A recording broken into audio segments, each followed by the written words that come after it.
Jesus' third statement from the cross we find in John 19, the last half of verse 26, first half of verse 27. Now, before we look at the statement, let's get the picture. Jesus is hanging on the cross in unbelievable torment. And one of the people there present at the crucifixion is his own mother, Mary. It's a heartrending, very human moment where Mary is watching her son be crucified. And not just her son, the one she has come to hope and believe in as her Messiah, is being crucified.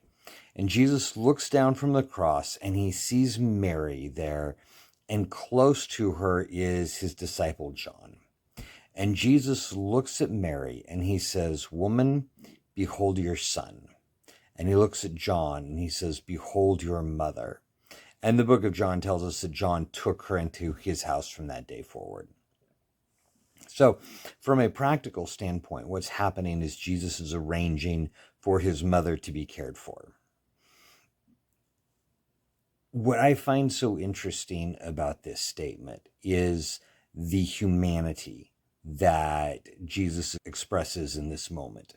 It is a moment where he is fulfilling his purpose, fulfilling his mission, fulfilling God's will, as he has talked about in the days leading up to this, where he is drinking from the cup that the Father has given him. And yet, despite all of the theological implications, despite all of the heaven and hell ramifications of what's going on, despite this massive cosmic story of redemption, he cares for one person in this moment.